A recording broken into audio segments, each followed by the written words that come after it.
Joe, man, appreciate you meeting me today, getting on this podcast with me. For those of y'all don't know, I got Joe Weimer here, the one and only man of many talents. Seems to have his hand in just about anything. So before I tell everybody who you are, Joe, why don't you go ahead and introduce yourself? Man, Kenny, I appreciate you having me. Been sitting here thinking about duck season, thinking about deer season, wishing it was still turkey season. So getting on here talking with you about all that kind of stuff and what we do is it's a little welcome break in the off season. So I appreciate you. My name is Weimer. I live in County, Missouri, north central Missouri. A lot of you guys, a lot of the duck hunting stuff and the duck hunting folks that you know from this part of the world are here in Sheridan County and the surroundings. So we live in a cool area for duck hunting. We live in a great area for deer and turkey hunting. And our county is bordered by the Missouri River, and then the Sheridan and the Grand Rivers kind of are big, kind of major lifelines for habitat and crops and communities in our county too. But right here, kind of in the smack north central part of Missouri, and so that's where we are, and that's who I am. So, what all do you have your hand in, kind of bio, man? Like, what are you doing now? Man, so kind of starting out, I live here in small town Missouri. So just to take you through, stop me if you get bored. But I grew up in small town, 1,700 people here in town. I graduated high school with 44 people. Everybody knows everybody. So I go, when I was in high school, I just, if I do something, it's almost like annoyingly. So like, I'm going to play football, I'm going to play basketball, I'm going to play golf. I'm just going to that's all I'm going to do. Not saying I'm good at it, but that's what I'm going to do. So I just couldn't get enough of all things outdoors and then all things sports. So I get done and I go to William Jewell College, which is a NCAA Division II private school in Kansas City. I played football there. I graduated in 3 years, and I came back and I started doing ag sales. So the whole time that I'm in college, I'm just coming back and hunting all the time. I'm playing football. I'm trying to get done with practice so I can come back and hunt, running back and forth, just really too much. And so I didn't really care about ag sales, but it was something that could get me back home where I could hunt and fish and trap and do whatever I wanted to all the time. So, or, be back in this world. So I got an opportunity to do ag sales. I'd always kind of been an entrepreneurial salesman type. So I came back here and I did that for several years and enjoyed it, really, enjoyed it. And throughout my time, I was always doing a bunch of other things like a couple buddies and I, we had a television show called Point of Impact on the Pursuit Channel. And it was an archery based deer and turkey hunting show. So we ran that for a couple years. That kind of helped open my eyes up to the world of outdoor media and sponsorships and kind of how all that tied into the stuff you see on the screen and the stuff you read in print, kind of the backside of that. So I kind of had that. TV is, we hit it at the time where social media is getting bigger and TV was getting smaller unless you're one of the big names. So we got offered some contracts, and it was just, to me, it was just going to be too much for what we were able to do. So kind of Point of Impact was no more, and so then we're moving along, and I'm just working in ag sales, and some of the clients and customers and connections that I'd made through the television show kind of reached out and, hey, I know you're not doing this anymore, but we're did this and that with you through our meetings and through our partnerships. Would you be interested in doing this small job for us? So I kind of start working marketing, media, connections, relationship through that. And I'm doing that along with my sales. And at a certain point, it just got to the point where I was like missing out on really cool opportunities of what I wanted to do, which was the marketing, media, relationship point side of things, content creation. I was missing out on that because of my normal job. And I don't know what made me do it. And I'll be honest with you, it was the dumbest thing I could have done, but it turned out, I remember going out and hunting. And I said, if I kill my limit this morning, I'm going to go back and I'm done. And if I don't, I'll know I'm not supposed to. So go out and hunt with a good buddy of mine, kill my limit of ducks. I stopped. I said, y'all pick the decoys up. I got to go back. I'm quitting my job. So I quit day job, and looking at it, I don't know why, but I quit my day job and I started started working for myself. And at the time I had an embarrassingly small workload and clientele at that point. I had Ira McCauley with Mo Marsh was a client of mine, and I had two other companies that have since folded up. So I was guaranteed about $600-700 a month, and I just kind of, something in my gut told me it would work. So I quit and started doing that, and I've just kind of tried to build it into, what I do now. Joe Weimer Media is my primary business, and that is what started out as, let me film your hunt. I want to film hunts, and I want to hunt every day was what drove that. Is really morphed into filming hunts is about the smallest part of what I do. And it's kind of a private, kind of a full scale marketing media firm, everything from content collection, actually shooting the content, into marketing, appropriating marketing budgets, brand partnerships, and things like that. So it's kind of been a little bit of a wild ride, and definitely held my breath for a lot of it. But everything is, it's crazy how it's worked out now, but that's a little bit of a backstory. That's pretty neat. What was your degree in? Business administration. So I knew that I wanted to be in business somehow.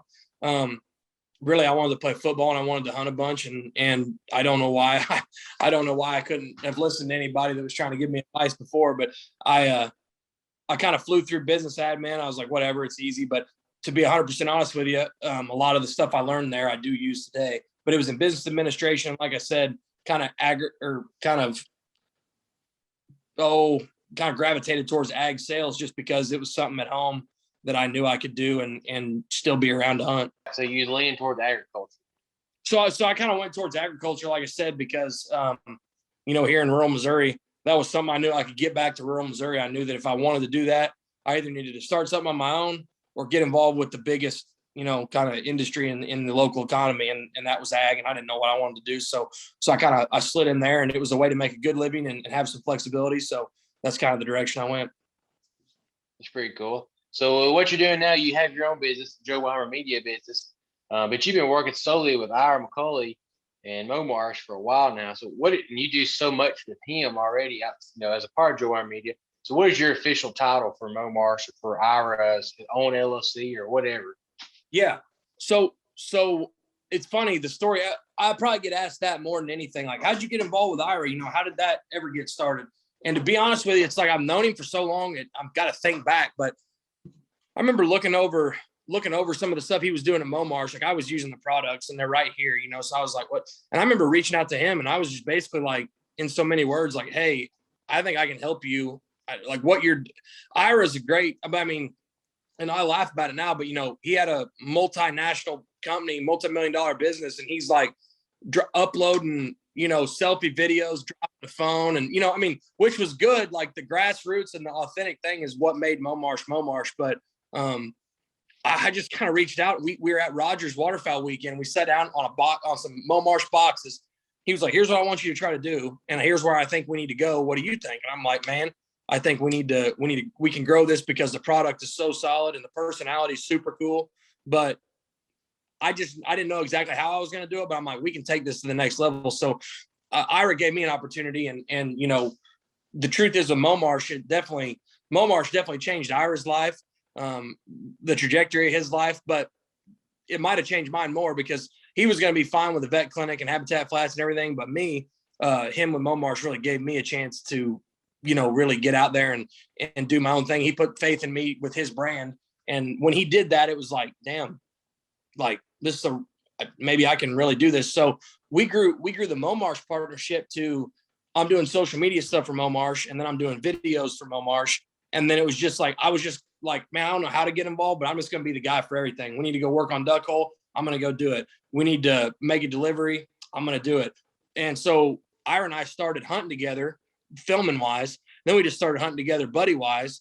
And then, I was going down to the shows at Max and stuff, and I was like selling product. And so it was like, we started going together on doing stuff. Then we started hunting together at my farms. And before you know it, we are more friends than a business relationship. And so from there, we kind of went and just kind of kept growing, and we grew Mo Marsh social media presence and sales and everything a long ways. And so ultimately, Ira ends up selling Mo Marsh to Higdon, which has been, at first I was like, man, I just don't know how this is going to go, selling a company that I felt like I was a big part of, and at the time. And Higdon took it over. They've taken it to another level, and it's been great. And so I continue to work with Higdon now. So I'm actually, I'm working for Higdon on the Momarsh side of things now. But from that relationship that I took kind of doing the marketing and media for Momarsh, Ira and I have gone on to own a farm together.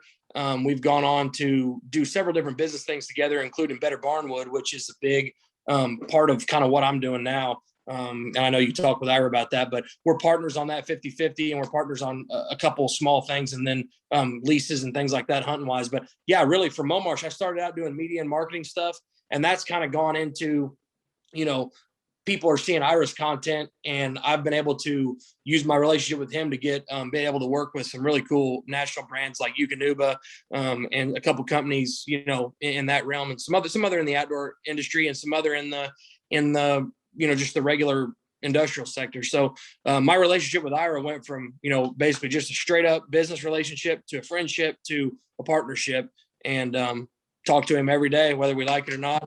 And we hunt together a lot. And he's definitely been the one guy that's been able to push, be able to I've been able to follow his example to kind of get things rolling. So I really appreciate that. Oh yeah. And I talked about this a little bit with Ira, but after I did my podcast with him, I was reflecting, I texted you, but I told Ira, so how I kind of got started in this, I told him I was wanting a product. I already had the Visilab. I was trying to decide whether I wanted the Visilay or Visiman. So I just messaged him on Instagram. I was like, hey, man, this is what I hunt most of the time. What do you recommend? He's like, oh, man, the Visiman all day long, right? He said, with what you're going, it's a more multi-purpose type deal. And then, so I bought one, and I was sitting in my deer blind one day, and I didn't even have Instagram time. I was just kind of a Facebook guy. And then everybody started posting. So I got on Instagram. I started seeing people posting outdoor stuff and tagging products and companies in it. And I'm an infantry guy originally. I kind of have a marketing background. I got 7 years of recruiting. And so going around doing expos for the Guard, I used to be on national teams. I go around and do all this stuff and marketing and VOI, CIP meetings, and sit down in brand management, all that kind of stuff for the military. So I was like, I could do this. So let's just kind of see what happens. So I did an out of box review on that Invisiman, and it got within a week or two, it had 6,000 I remember views on it. And I tagged Momarsh and stuff in it because I seen that's what other people were doing. And talk about you being an entrepreneur, you had just started a new company almost immediately, and called Hunter's Wholesale Company you owned at the time. And he was like, hey man, here's the deal. I said, if you're going to keep doing this, I have a field staff program, which that term gets thrown around a lot nowadays. But I have field staff program. If you're willing to do stuff, we'll talk about, I'll give you some discounts and you can get some first view stuff. So that was my foot in the door, hey, I'm in, I can do this. So I remember I got stuff from you and started just doing more out of the box stuff, or even just, I really like the content creating for and producing stuff myself. So doing that and got to know you a little bit. And I tried to show that I was committed by, I created drop boxes and hired photographers and videographers and put my own money in it to generate good product. And then when the buyout happened, it was, or not even before the buyout, I was like, hey, I'm interested in doing this in Momarsh. And he was like, oh, I didn't even know you was interested. If you're semi-interested, I'll make it happen. And then so I got on the Momarsh team. And then once that happened, then the buyout happened with Higdon, and being on the Momarsh and so that got me other doors I was on the Frog Talks team, and then I got sponsored by Remington before they went under. Then I got now I'm a regional Cabela's Bass Pro guy. I travel the country doing expos and stuff for Cabela's and Bass Pro, and have all and it just all started for me. You're talking about Ira, but me and my cell phone on there and tagging people and it being legit, and people liking it and opening doors. So I appreciated you giving me that first step, which just opened the door to so many other things. Well, man, you bring up a good point, but people ask me all the time, they ask me how do we get involved with brands, or how do we get involved with people, or how do we continue those relationships? And what you just said, I always tell them, you have to provide value. So Ira has said this a long time ago. It's a value proposition, but it's true. I mean, when I was a kid, I mowed yards, and, the value for those people, was me mowing their yard, and my value that I got back was $10. So, you roll that into, how can I help Ira? Well, I'm putting together good content that's growing his brand, and people are seeing that and they're doing it. Okay, so I provide a value for Ira. Well, he provided value for me because he gave me a leg to stand on in the industry that I didn't really have much of. And so, whenever I saw you, I remember you were one of the very few people, and we had some great staffers at Momarsh, John Kopech, Justin Lloyd, and some of those guys, just excellent staff members. But I remember when you reached out, you were like, I'm like, man, this guy did this review, and like, that's to me, that to us, that's valuable. Like, this is a guy just doing this stuff. Like, that's valuable. So then whenever you were like, yeah, I want to do this or I want to do that, I'm like, I remember telling him, like, hey, we need to add this guy to whatever you got, because he adds value. So, obviously you're seeing that through, obviously other brands have seen that and other people have seen that. And I saw that, and I know Ira did, but really in this whole game and in the whole scheme of things, that's what it comes down to. These people are wanting to always be like, hey, can we be sponsored, or can we be, I manage tons of social media pages for companies in all industries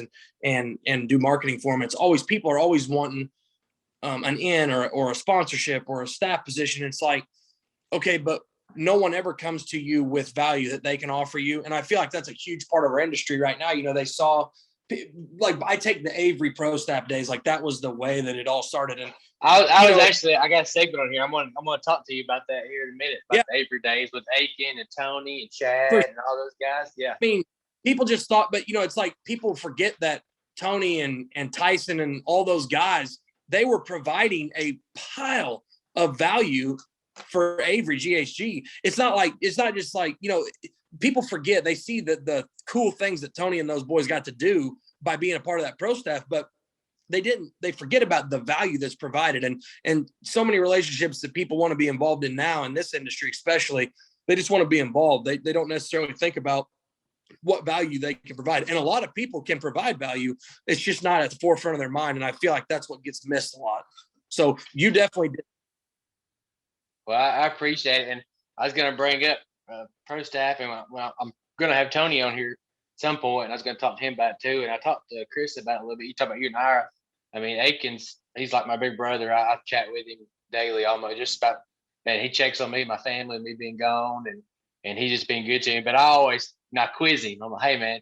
So back in the day, in the Avery day, when you had products named after you and stuff like that, I was like, what was that like, and those guys, those pro staffs, they were, because there was no social media back then, right? There was Outdoor Channel, there was the DVDs they were doing, there was the magazines they were in, and they would film hunts for stuff like that.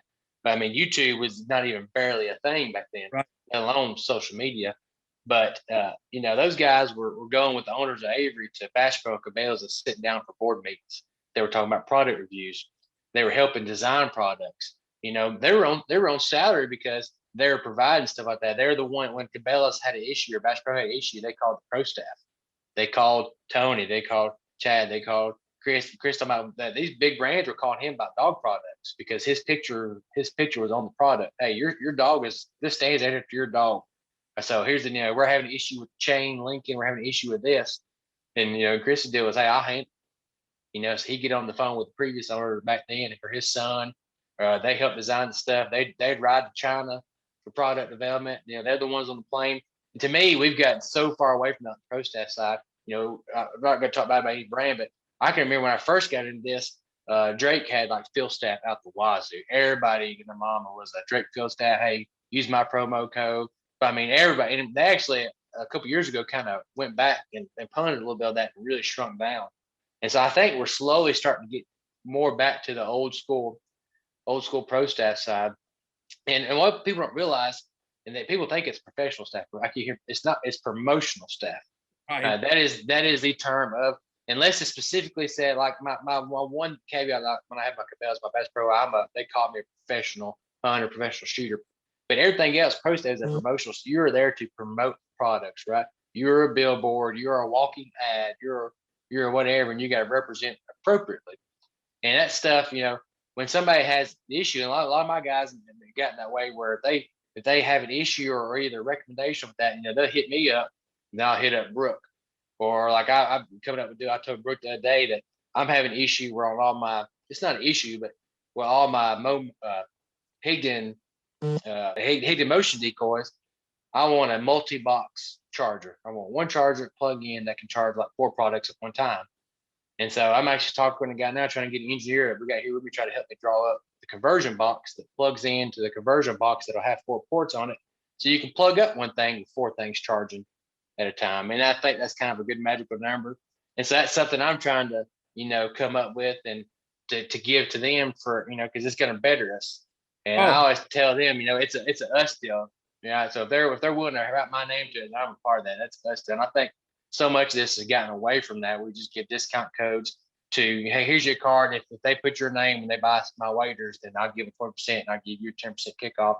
And we just bum rushed it in the industry and with the gun bunnies or with whatever, and we just got so far away from the true professional promotional staff that I feel like you brought up a point. I was talking about that. Those Avery days, days when they were doing that. I mean, those guys were an integral part of every step of the process. They had monthly meetings that they went to on site.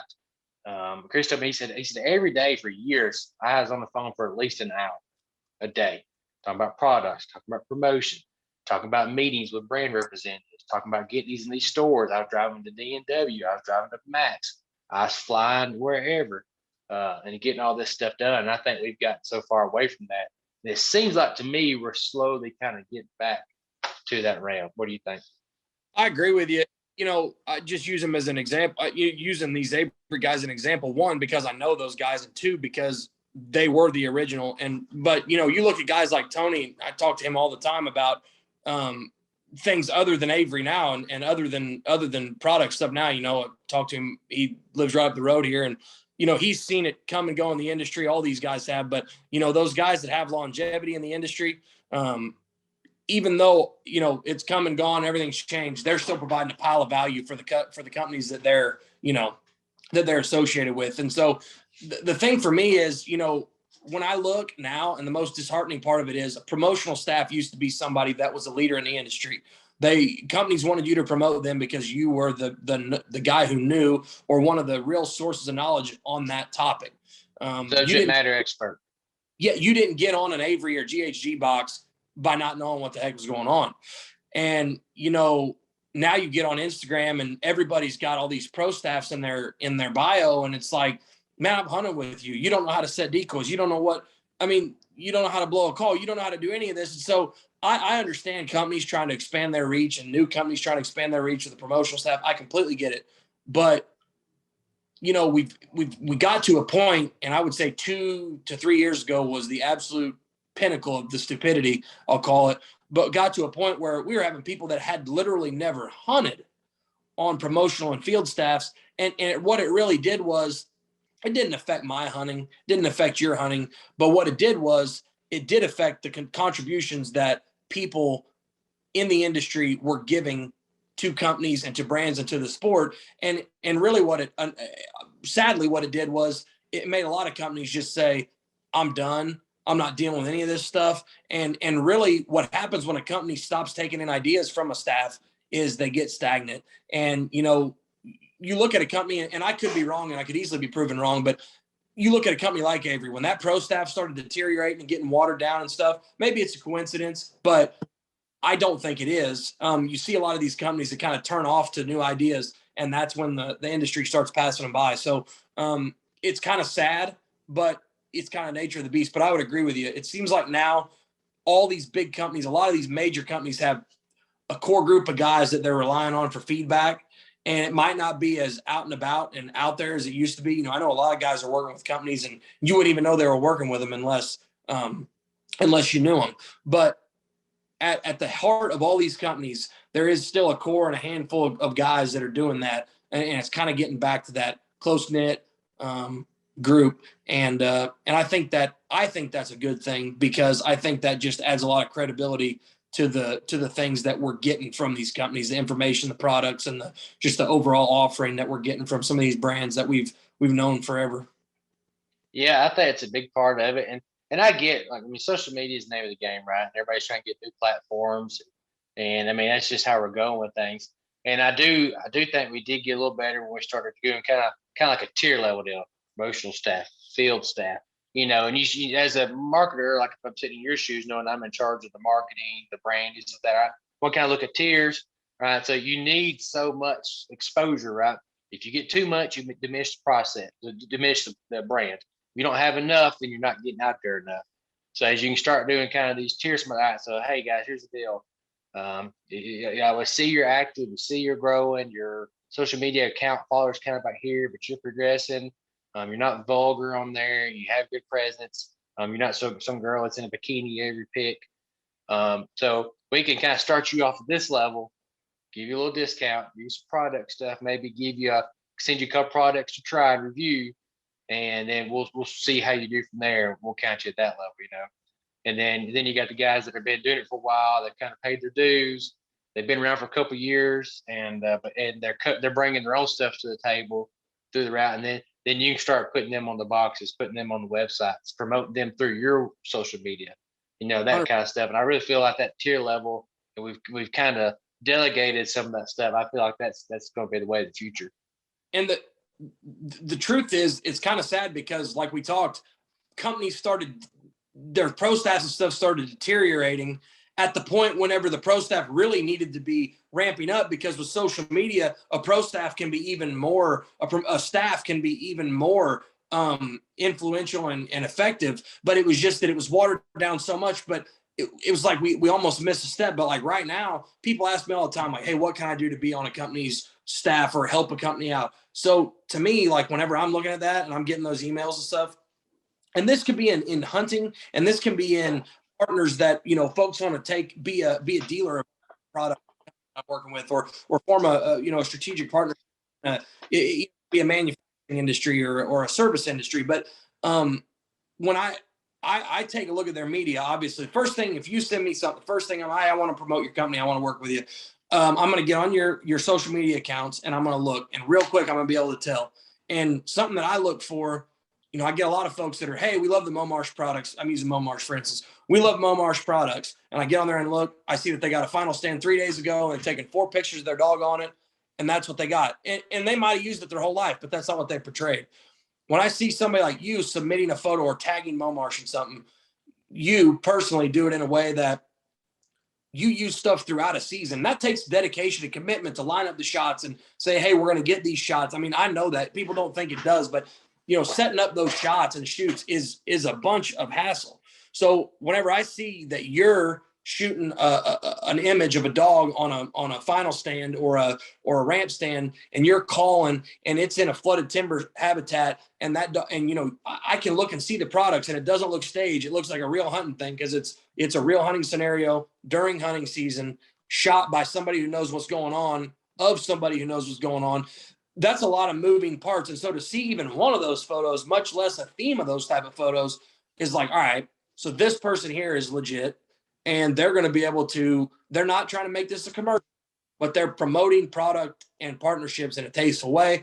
Okay, that's a major hurdle that 95% of people do not do. And that's why the ones who do stand out so much. So social media has been a way to be all inclusive, but it's also been a way to really tell on yourself. If you're going to promote yourself as somebody who knows what's going on, it's pretty evident when you don't know what's going on, if you see what I'm saying there. Yeah. And to me, maybe it's my military background. I'm not a kind of behind the camera. I like to produce and set up. I like to think about the shots I want to do. And so I think about the hunt, like, if anybody's listening, they want to know, just me, how I do it. I think about the hunt I'm going to have, right? Where am I hunting? Okay. So then, just like I would a regular hunt, all right, what products do I need to make this hunt a successful hunt? Okay. Am I going to be in corn or millet or grain sorghum, where I'm going to want full coverage, right? So I'm a Visilab, so a Visimans, that kind of deal. Am I going to be in the timber? Do I want the final stand? Well, maybe I'm not going to carry a chair in for myself, so I'd rather have the Visilab so I can lean up against it myself. And I just storyboard it out. And so in my head, before I ever start packing stuff, I storyboarded in my head what I'm going to do, how am I set up. And then it's no different than on missions, stuff like that. Say if I'm running a mission, like when I used to be an infantry guy overseas. All right, so I know, hey, we have this house, we have this target, we're going to this site, we're expecting this kind of resistance. Right? I don't just throw everything in the truck. I start planning out. I'm going to be going for 3-4 days. I'm going to need this much water. I'm going to need this much ammo. I'm going to need this gun. I'm going to need a breaching tool. I'm going to need this. I'm going to need. So I plan everything out. So that's kind of how I do my hunts the same way. and I can do it pretty quick on the fly now. But the same thing, I think about it in a 3D model. All right, so if I have a photographer or videographer with me, what if I'm telling the story of what I'm doing that day? What kind of shots can I set up that helps tell that story? Right now, a lot of those shots are one of my favorite shots. And guys, listen, you're hunting, but the shots are still kind of staged, right? So I mean, if you see a lot of the shots, probably about half my portfolio is in action, happening shots, and then probably not half, probably 2/3, and then the last third is some setup stuff, right? We gotta wait till the sun gets right up because you got your ISO too high, it's gonna be too blurry. So you're gonna do some of that stuff, and that's just part of the game, right? But as long as you're genuine in what you're doing. There's one shot where my dog is on for this last season. I only got to hunt 6 days this season, so I had to make very good use of my time when I went home. So there's one shot where my dog's on the ramp stand to a tree. I got my gun hanging, and the hunt's over. We're hanging back talking about how great it was. We just smacked them down. We had a big old woody chute with some gad walls. Ice was on the water. It was cool. And as I'm sitting there, my dog's looking at me, and the sun was coming up through the trees, and I could see it around her head. So I'm looking back. So I grabbed the camera guy. I was like, hey, we got like 3 minutes before the sun gets out. We got to capture this. So I'm holding a bumper or a bird to get my dog's attention. So she's looking at me real cool. And he starts doing different angles with the sun's under her, the sun's around her. So we were just there. And I'm like, hey, this is a good moment. So we played for 3-4 minutes and got 4 or 5 really cool pictures but you had to be in the moment. That's not something I could storyboard ahead of time. So you got to think these things out. And then don't get me wrong, you can do a lot of cool stuff with a cell phone nowadays too. But having a professional camera, having something like that, and we'll go into here in a second, having a professional that knows what the ISO needs to be set to, going to be F9, F3 on the aperture. I mean, I'm a novice this kind of stuff. I can do some pictures, but I'm a novice when it comes to that. So my talents lie kind of building the scene, setting it up, getting brands together, and even maybe being in front of the camera a little bit, but producing the kind of deal. Same thing with my videos. So that's kind of how I do stuff, guys. So if you really want to start doing it, I've had guys message me, ask me if I've had a pro staff. My dude, I don't even have products. I represent other brands, so I don't know what you want to do for me. But so if y'all want to do that kind of world, and I have a subject matter expert here with me who built the brand and still building brands like that, you've got to put your own foot forward. You got to invest in your own stuff a little bit. And then stuff will start coming right. But it don't unless you're in the world and you know somebody, which don't happen a lot of times. You've got to make yourself seen first, and then you start chipping away. And don't ask for the world. When you do get that share, you do get that thumbs up. Don't be like, hey, thanks for liking my thing. Will you send me, dozen decoys and this man and his lab and yada yada. Can I have everything in the warehouse? 2 of each, Hey, you guys, it don't work that way. Okay, marketing budget is a finite thing, and it's got to spread out through everything. So all that stuff goes through there. Is there anything I'm forgetting on that you can add to that? What you're saying is what I'm screaming, and that's what it's perfect. What you're saying is 100% right. And it is an investment. It's an investment of time. It's an investment in materials, cameras and such. It's an investment in opportunity, because at some point, if you set up enough shots and you spend enough time filming and you spend enough time getting photos and content, you are going to miss out on some trigger pulling. So you need to wrap your mind around that before. And if you're cool with that, though, the investment that you're actually making money wise, people it costs so much for a camera. Well, I've been in about every kind of business. I've got, anything from properties to brick and mortar facilities to rental places, and commercial rentals and all sorts of stuff. Investing in, if you're wanting to promote brands, it's not a big investment relatively. It is a big investment, but if you think you're going to go find somewhere else where you can get involved, with, less barrier to entry, or, you're not going to very often. So if it's something that you're passionate about, make the investment. I'm not saying drop 20 grand, but make the investment in gear, but also make the investment in knowing what to do with it. I've seen some incredible shots. I've seen some $50,000 shots on $2,000 cameras, and I've seen some $200, $2 shots on $30,000 cameras. So I would say invest in some gear that you can use, and invest in learning how to use it, because you don't have to be a camera expert or a gear expert to produce quality content for any kind of brand that you want to align yourself with. But knowing what you're doing makes a huge difference. Yeah, let's talk about that for a second on the geared stuff. And you brought up a good point. If you're just doing photos, and I'm gonna get into what you're using here in a minute and what you have. I kind of want to go from like what you started off with and kind of what you got now. But expensive is cheap, right? Meaning you get what you pay for. You can buy the $300 thing now that might last you a year, or you can buy the $3,000 thing, or save up till you can afford a $3,000 thing that'll last you as far as you want to go. You know what I'm saying? You don't get me wrong. If you're just doing photos only, a Canon Rebel T7, T5 will take just as good photos because you can do all that stuff. You start wanting to get into videos with that, and you start adjusting and your scream and audio port for a microphone. If you want to start, then you got to start progressing, right? There's nothing wrong with starting somewhere and then make a little money and selling what you got, add some money to it, and climbing up that chain. So expensive is cheap. You know, you get what you pay for on that.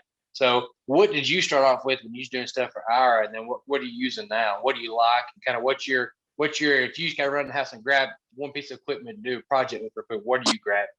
Man, whenever we started out, when I started out with the television show, we were all shooting Nikon then, and it's bad. Nikon what? Nikon D7100s.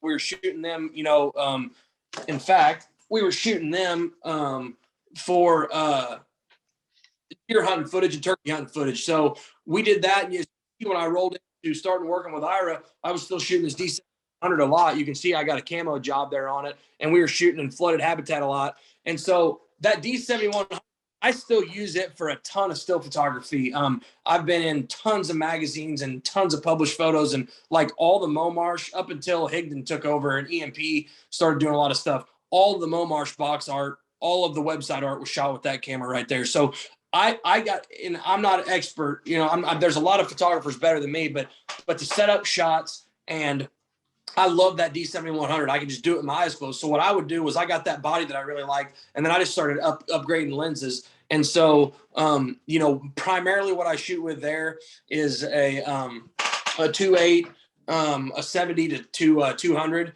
And I shoot that on like a lot of the stuff that I've done for wildfowl, a lot of my own social media, bird in motion images, a lot of dog in motion images. That's what I shoot a ton of. And then for the video side of things, I have 4 of these, and we shoot all sorts of stuff, but I shoot Sony A7S2s, and Sony's have new cameras.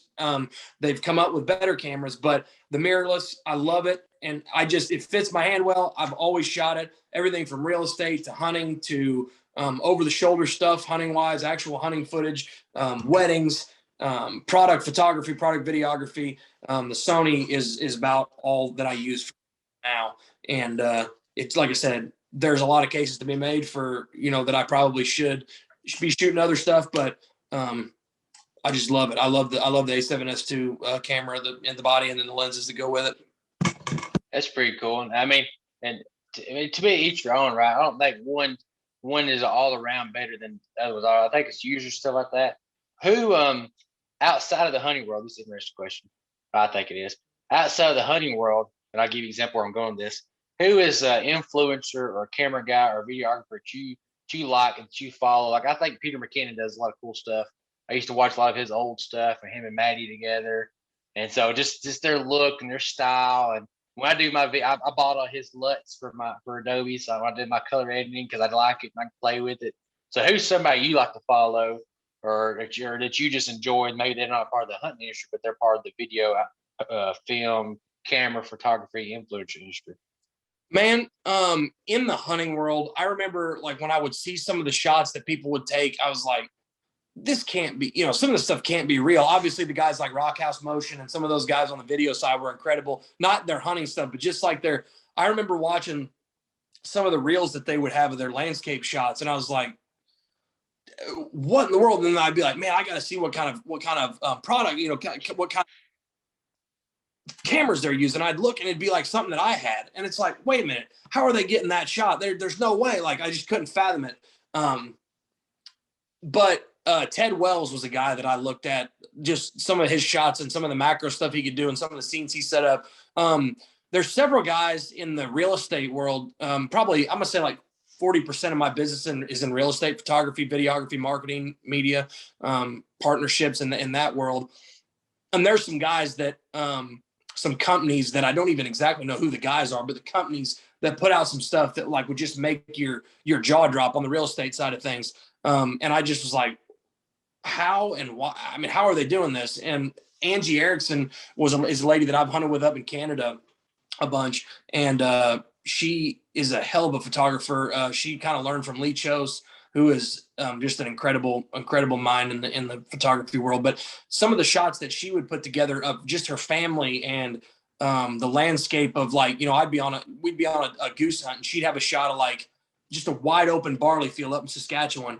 And, I'd taken a zillion photos of ducks backpedaling and stuff. And I kept coming back to this picture of a wooden fence, on a hillside there in Saskatchewan, the way she would set up shots. So I kind of tried to pull from, Tony Vandemore, some of the bird photography stuff, some of the ducks work and the geese work and stuff that he got right around this area was just blew me away. So kind of pulled from different folks, but to kind of try to get my style, which if people ask me, I would say it's unorthodox. My style of it is, hey, I'm going to get out here. You do what you're doing. I'm going to get out here and I'm going to get what I get. And I'll tell you what I need you to do from a setup standpoint. But, I want it to look like a hunter took the photo. I want it to look like a hunter got the shot because the thing that I see and the thing that all those people I mentioned do such a good job of is you can have the best photo ever.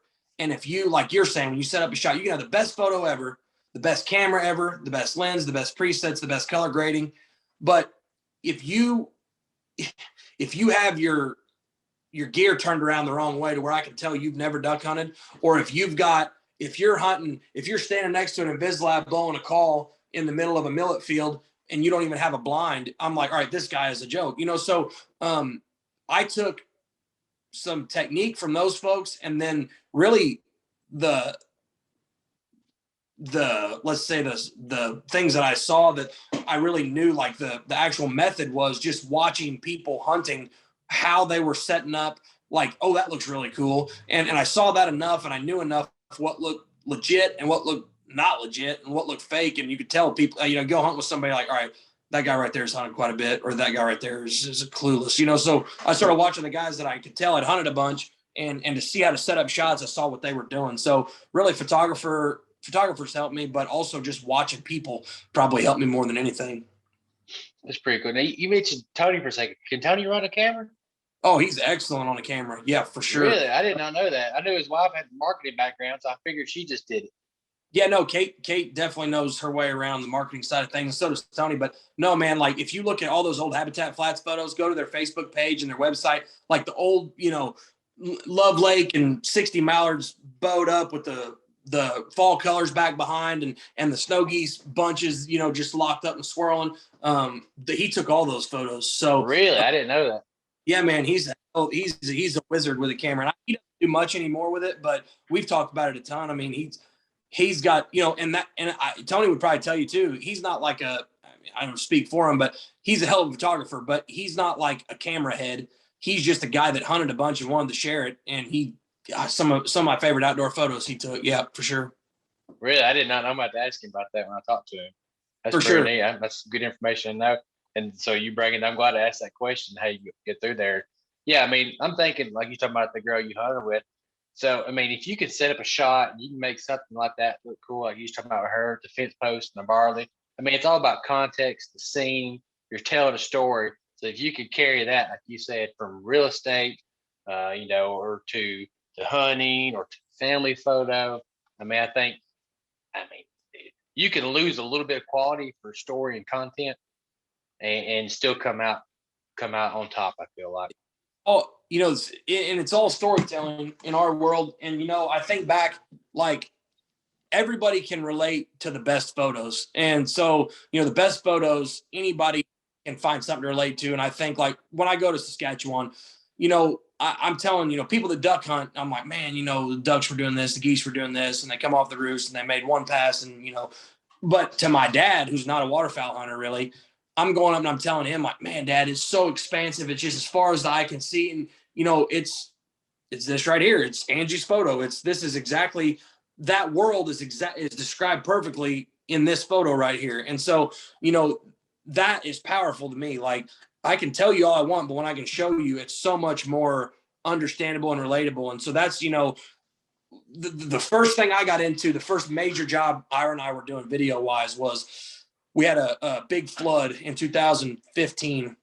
And I remember explaining it to people and them saying, "Oh, that's cool, okay, whatever." But then when I could show people, no, I'm talking water over the road, water over the yard, water over everything. There's no way to access it. The places we drive down every day, our decoy weights are we're hunting on the roadway. And it's one thing to say that, but when you can show a video or a photo or a guy in a Momarsh boat boating up the damn road, and it's like, oh, wow. I can remember a story, but I never forget the visual. So that's what drew me to it so much. What about drones? I know you got some drone footage. What kind of drone are you using? Yeah, I have a Mavic 2 Pro. I use a lot. I've got two of them. Okay, man. You got this right here. Oh, good. Yeah, no, I got mine right here. I was thinking about that. I brought mine here I go on the National Park Series with that. I got the Mavic Air 2 Pro I bought last year, and I've been playing with it and messing around with it and things. It's just cool, and it's just another part of telling the story, right? So if you can get some drone shots to blend in. So you said you got the Mavic Pro 2.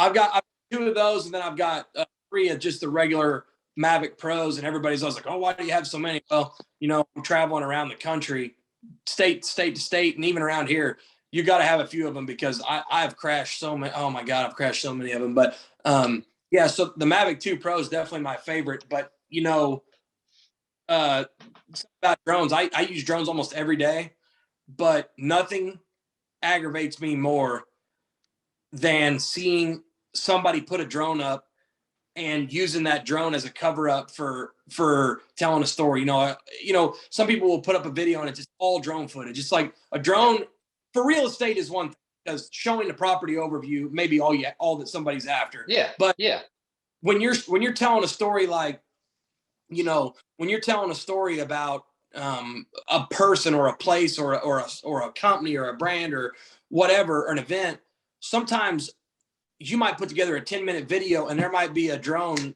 footage that's like that. And it might be all you need. And any more would be too much. Any more would take away from the story. But just a flash of it can take it from a level 5 to a level 10. And so to me, the best guys, Jake Latondras does a really good job of it, but the best guys that really know how to use drone footage, the guys at EMP with Higdon do a great job of it. The best guys who know how to use a drone are like the best guys who know how to use a duck call. They know when to do a bunch of it, when to do a little of it, and they know how to do it right. A drone's a tool, but it can't be, from a storytelling point of view, very rare tool. Yeah, we talked about storytelling right there. Can go into kind of my next segment. How writing? I know you do some writing. I've gotten into writing here lately. How did you get into writing? Man, so it's that flood event. So we're right in 2015. I was taking pictures and I was posting some pictures, and somebody, I guess it was Wildfowl, Skip Knowles, editor, guy in charge of Wildfowl magazine. He had said something about, "Hey, I see these awesome photos. Who do you know that can write a story about this?" I'm like, man, I can do it. I've always enjoyed writing. I've always kind of excelled in writing, storytelling, written storytelling. Excelled in my terms, I guess. Things that I'm decent at, writing was one of them. It's all relative, but so anyways, he's like, "Well, put a story together and we'll see what we think of it." So I'm like, okay. So I'm like, man, I don't know how to do this really, but I'm just going to write about what happened. So I did. He gets the story. He's like, okay, when can you do the next one? I'm like, okay. So I kind of started writing, and he was telling me to pitch him stories. So I was writing stories for Wildfowl, and that's when Skip was in charge, and Joe Genzel was kind of running point on a lot of things. And so I wrote quite a few stories about snow goose hunting and duck hunting, small spread honkers and turkey hunting and deer hunting, and not for wildfowl, but turkey hunting. I even did some dog stuff, and then I've written for Joe Genzel is with he's with Outdoor Life now, so I've been fortunate enough to do some writing for Outdoor Life, and I've been featured in some Outdoor Life stuff. So just kind of made a connection through my photography there, and it was cool because I was able to write. and I was able to supply the photography. So it was kind of a, I was able to kind of do both. So I was a one-stop shop on some of those stories, and that definitely helped, kind of helped me able to crack into that industry. So now I'm working on a couple stories right now, but I really enjoy kind of passing the little knowledge that I have on. Most of it's what not to do, but I really enjoy doing that writing. It's a lot of fun for me. Yeah, I just recently, I say recently got into it. I've done it a little bit on and off myself. My first media hunt, I went and sit down and did an interview with Remington, a lady named Jessica Callum. Real cool. She's in charge of Silencer Code now. She's the marketing director for them. She was the marketing director for Remington at the time. And so they were in my backyard. I was in a hunting club, and I had the VP of engineering in the club with me. And he's the one that kind of gave me her email address. We had a couple of meetings. She showed me around the plant. And like 5 days later, she messaged me. Like, hey, can you be in Arkansas tomorrow? I was like, sure. Well, what's up? And she's like, hey, I had somebody back out. I know you never written before, but you're doing social media stuff. I've already, paid. It's at Stan Jones's place. She's like, I've already paid for the bump for the hunt. I'll buy your license. I'll buy your gear, whatever. I said, well, I have a club Arkansas. I've already got my Arkansas license. I've already got all the products I need. I said, but she's like, if you want to just come and not write, but do social media, that'd be great. I said, well, I'll be on the road in the morning. And so I got there, I was doing social media, and I brought about 5 GoPros with me to hang everywhere, just do all. I was really just kind of starting at the time, and all of them. That's what I really kind of learned.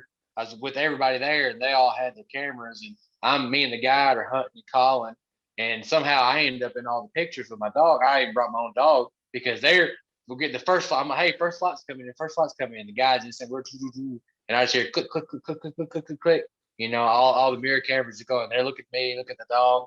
So that was kind of like, oh, so that's how this works. All right. So there, and then they would shoot a little bit, pick up the camera a little bit, shoot a little bit, see the camera a little bit. But by the time that couple of nights, and I'm just a social person anyways, you're gonna know everything about me. I'm gonna know about you. We're gonna have like events planned before we leave.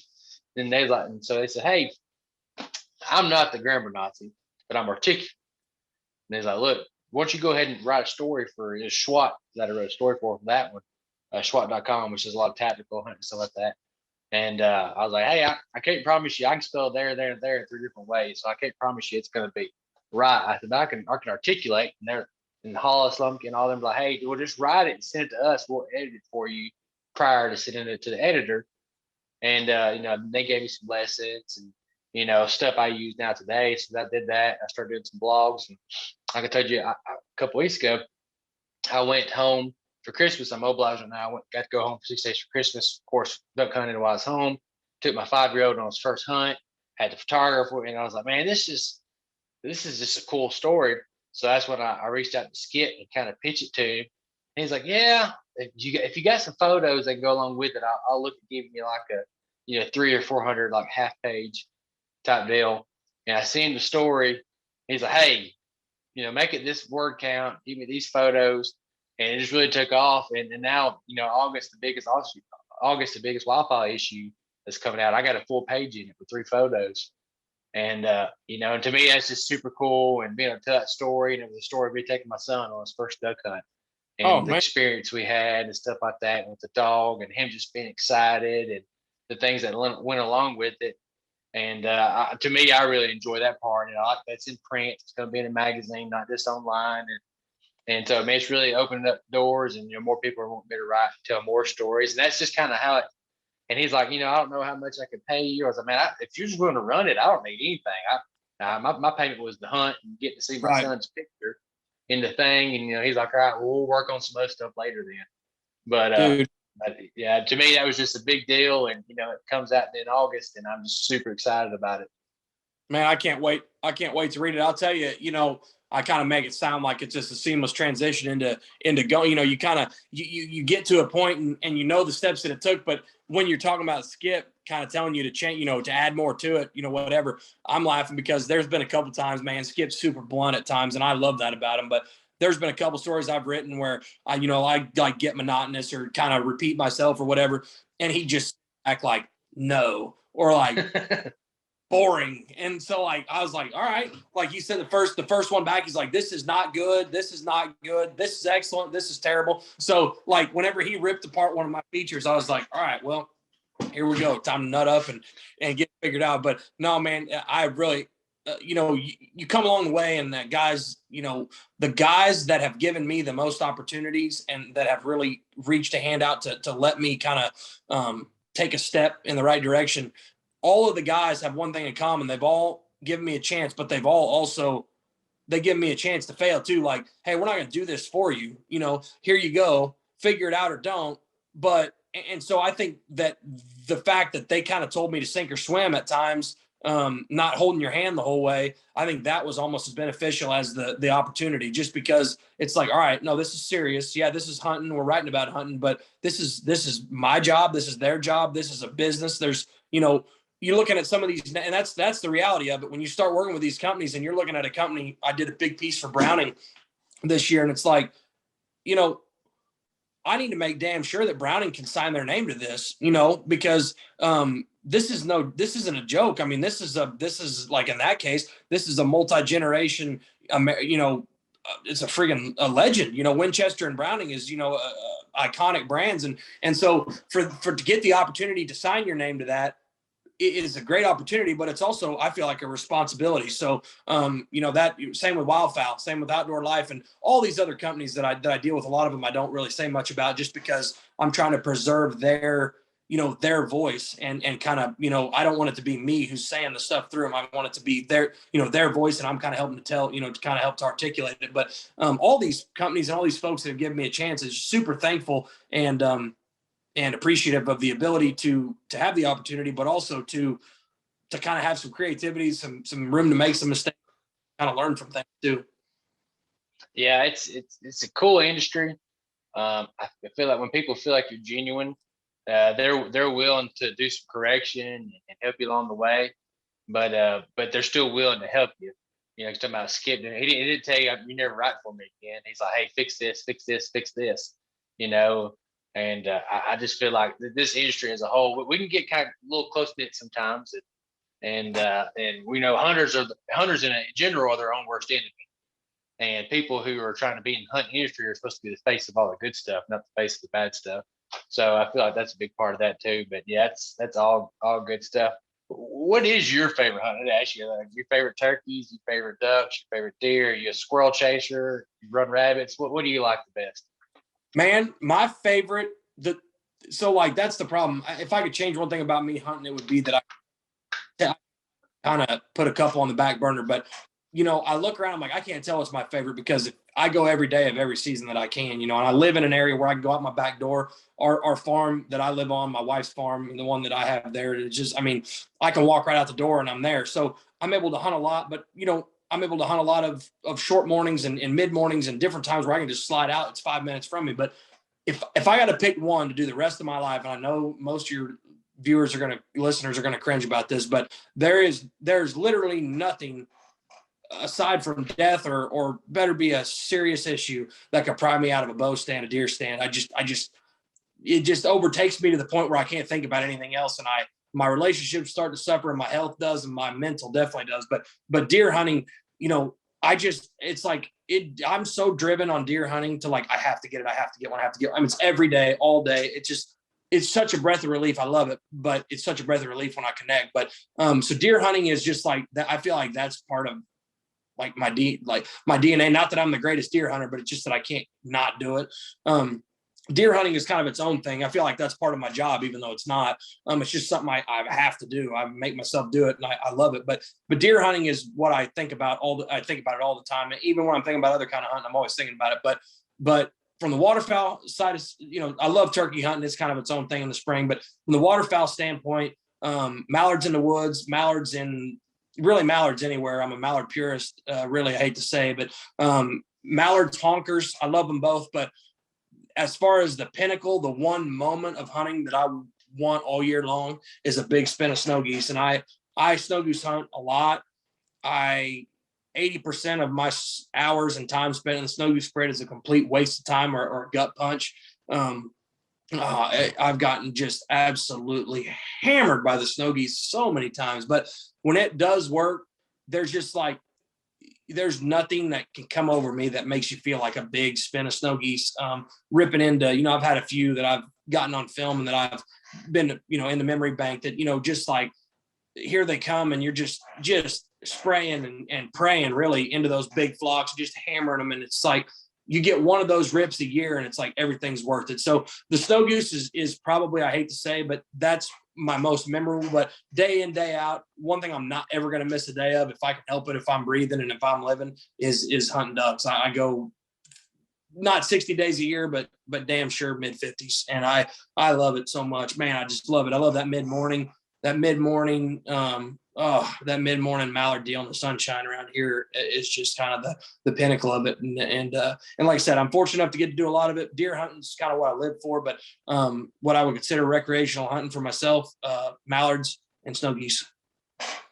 Yeah, to me on the fowl hunting, because I'm just an extrovert people person.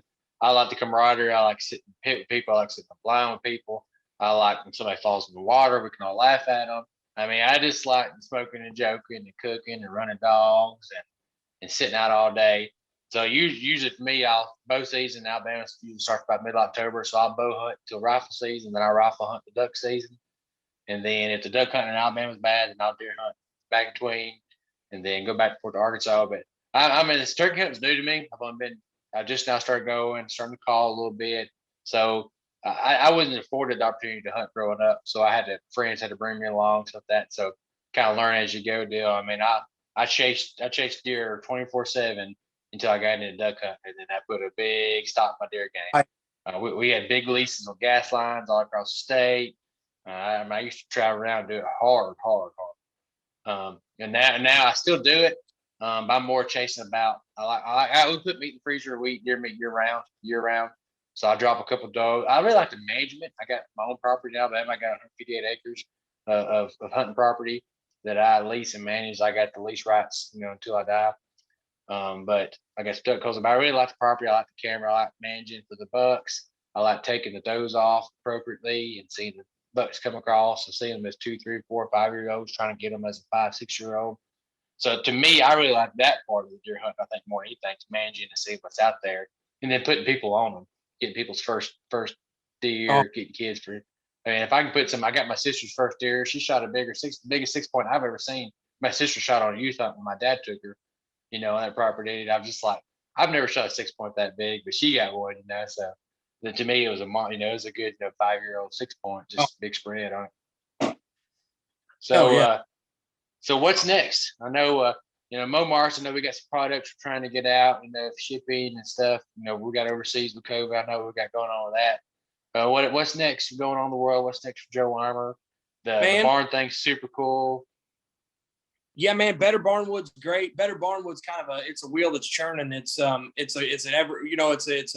process. It's still relatively new, so we're still refining the process, but we got stuff going out all the time and orders and jobs going out all the time, shipping all across the country. So that's going great. Still developing new products for that and kind of some new processes for it. So, in my life, you got Joe Weimer Media here, and I'm handling the day-to-day needs of a lot of my customers, where they're local people right here in town to regional, to national and international companies that I deal with and am fortunate enough to deal with. But so I'm kind of keeping that going, running the social media marketing presence. I'm plugged in there, meetings, calls all the time. And then I'm bouncing back and forth to the workshop that Ira and I own, hitting on that. And then I've got several passive investments. I've got several rental properties and several commercial and residential rentals.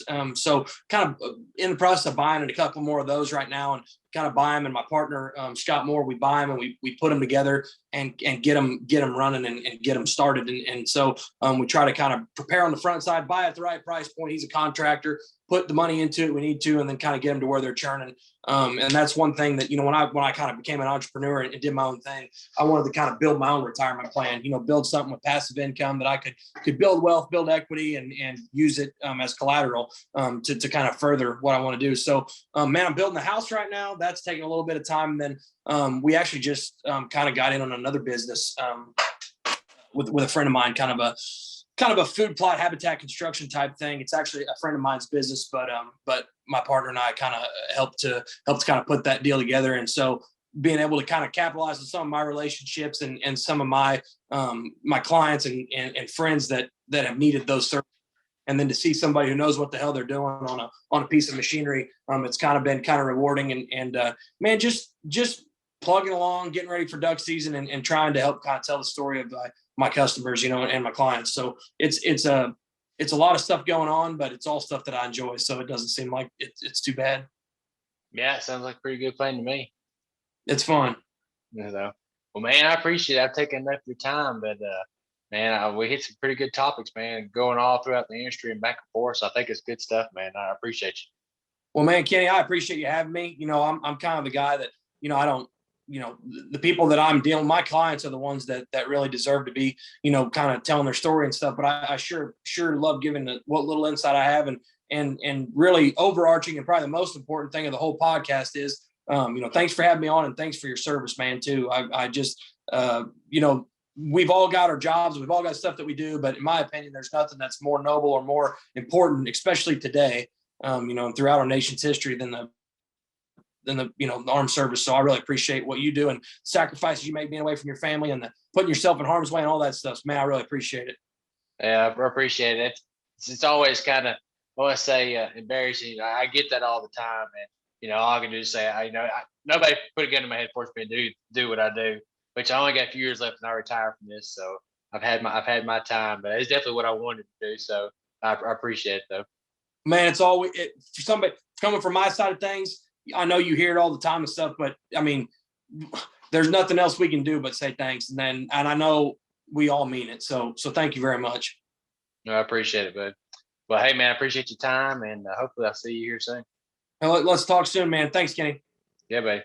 Peace, dude.